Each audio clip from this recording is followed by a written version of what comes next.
నమస్తే, welcome to our channel. చాలామంది ప్రజాప్రతినిధులు తమ అధికారాన్ని అడ్డుపెట్టుకుని అక్రమాలకు పాల్పడి న్యాయ వ్యవస్థలోని లొసుగులను అడ్డుపెట్టుకుని తప్పించుకునే ప్రయత్నం చేస్తుంటారు. మరి ఎంత తప్పించుకునే ప్రయత్నం చేస్తున్నప్పటికీ న్యాయం జరగక తప్పదు అని చెప్పి కొందరైతే రాజకీయ విశ్లేషకులు చెప్తున్నారు. మరి మొత్తానికి దీనికి ఉదాహరణ గాలి జనార్దన్ రెడ్డి అక్రమ మైనింగ్ కేసే ఒక ఉదాహరణ అని చెప్తున్నారు. దీనిపైన పూర్తిగా విశ్లేషించడానికి మనతో పాటుగా ఉన్నారు సోషల్ యాక్టివిస్ట్ శ్రీలీల గారు. నమస్తే మేడం. నమస్తే అమ్మా.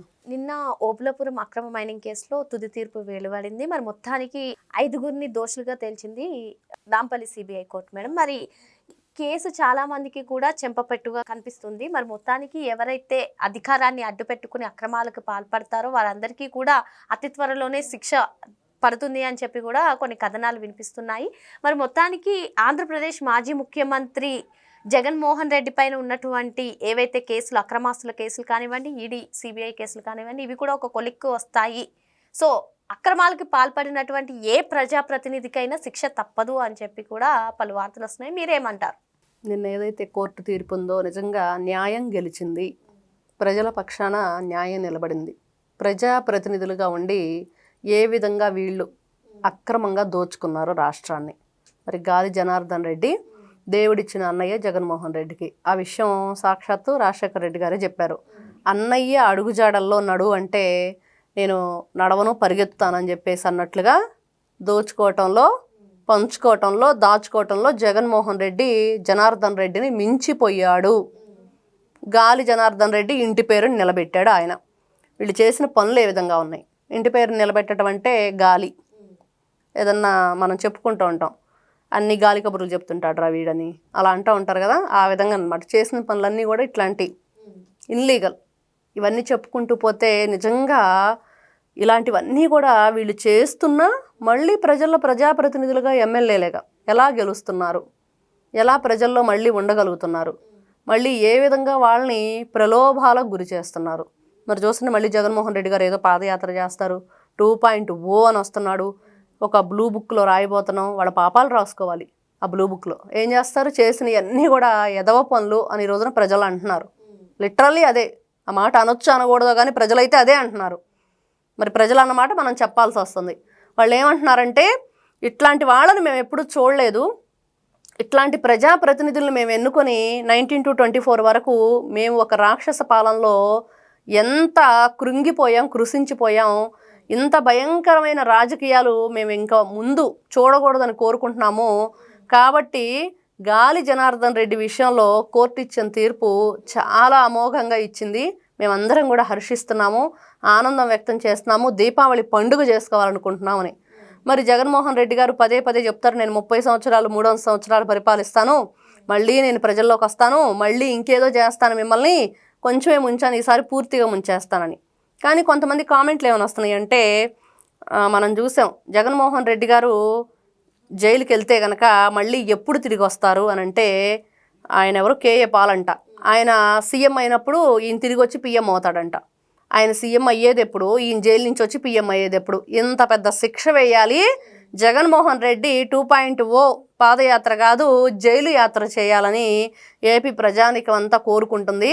కానీ ప్రజాప్రతినిధులుగా ఉండి ఈ విధమైన దోపిడీలు, అడ్డగోలుగా రాష్ట్రాన్ని అన్యాయంగా దోచుకోవటం ఇంత ఘోరమా? 100 కేజీల బంగారం గాలి జనార్దన్ రెడ్డి ఇంట్లో. అంత భయంకరంగా బంగారు కంచంలో తిని బంగారు మంచంలో పడుకొని నువ్వు చేసింది ఏంటి, రాష్ట్రానికి వరగబెట్టింది ఏంటి? మళ్ళీ నేను వేసిన శిక్షకి ఈయన సంజాయిషి ఏంటంటే, అరే కొంచెం తగ్గించవచ్చు కదా నా ఏజ్ చూసి అని, నేను చాలా ప్రజల సేవ చేశాను అని చెప్పేసి వాళ్ళ లాయర్ చెప్పటం. మరి ఆయనకి ఎన్ని బంగారు కంచాలు ఇచ్చాడు ఏం తెలియదు. మరి వీళ్ళంతా జడ్జి గారు, గౌరవ జడ్జి గారు, న్యాయమూర్తి గారు ఒకటే చెప్పారంట, యావజ్జీవం వేయలేదు, 10 ఏళ్ళు వేయలేదు, సంతోషించండి, మీరు చేసిన పాపాలకి ఇది చాలా తక్కువ అని. మరి అలాంటి దాంట్లో కూడా ఇంకా ఎక్స్క్యూజ్ చేయమంటే ఇంకా వాళ్ళని తీసుకెళ్ళి ఉరిశిక్ష చేయటం కరెక్ట్ అనేది ప్రజల మాట. Okay madam. మొత్తానికి ప్రజాప్రతినిధులే కాదు, ఎవరైతే అధికారులు వాళ్ళ అధికారాన్ని అడ్డు పెట్టుకుని వాళ్ళు కూడా ఇటువంటి అక్రమాలకు పాల్పడతారో వాళ్ళకు కూడా శిక్ష తప్పదు అన్నట్లుగానే కనిపిస్తుంది. ప్రస్తుతానికి మనం తీసుకున్నట్లయితే ఇదే ఓబులాపురం కేసులో ఐఏఎస్ శ్రీలక్ష్మి గారికి కూడా మళ్ళీ విచారణ చేపట్టాలని సుప్రీంకోర్టు ఆదేశాలు ఇచ్చింది. మరి మొత్తానికి ఇప్పుడు ఎవరైనా సరే ఐఏఎస్ అధికారులు కానివ్వండి, ప్రజాప్రతినిధులు కానివ్వండి, వాళ్ళు తప్పు చేస్తే శిక్ష లేట్ అయినప్పటికీ వారికి పడడం ఖాయమంటారా, ఏమంటారు? ఇక్కడ ప్రజలు ఏమని సబితా ఇంద్రారెడ్డి కూడా నిర్దోషిగా వాళ్ళు ఏదైతే తీర్పు ఇచ్చారో అది కూడా కరెక్ట్ కాదనేది ప్రజల అభిప్రాయం. ఎందుకు కరెక్ట్ కాదని అంటున్నారంటే ఆవిడప్పుడు గనుల శాఖ మంత్రిగా చేశారు. చేసినప్పుడు వాళ్ళ ఏదైతే సైన్ లేకుండా ఫైల్స్ కదలవు. మరి ఈవిడ సైన్ లేకుండానే అక్కడ ఫైల్ మూవ్ అయిందా? మరి వీళ్ళు దోచుకోగలిగారా గనుల్ని? అంటే ఖచ్చితంగా ఈవిడకు తెలియకుండా అయితే జరగదు.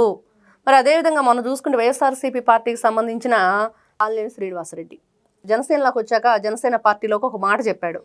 అర్ధరాత్రి ఫోన్ చేసి, ఆయన ఎలక్ట్రిసిటీ డిపార్ట్మెంట్కి సంబంధించి మినిస్టర్గా చేసినట్లున్నారు. అర్ధరాత్రి ఫోన్ చేసి ఏదో ఫైల్స్ మీద సంతకాలు చేయమన్నారు, నేను చేయనన్నాను, వాళ్ళే ఫోర్జరీ చేస్తున్నారని ఒక మాట చెప్పాడు. ఆ విషయం ఎప్పుడు చెప్పాలి? అర్ధరాత్రి వాళ్ళు ఫోన్ చేసి సంతకాలు పెట్టమన్నప్పుడు నువ్వు పెట్టనన్నప్పుడే చెప్పాలి. వాళ్ళతో నీకు విభేదాలు వచ్చేసి ఏయో లోపల లొకలొకలు వచ్చేసి బయటకు వచ్చి వేరే పార్టీలోకి వచ్చి అప్పుడు చెప్పడం అనేది సబబు కాదు. కాబట్టి మీరు కూడా శిక్షకు అర్హులే ఎవరైనా సరే.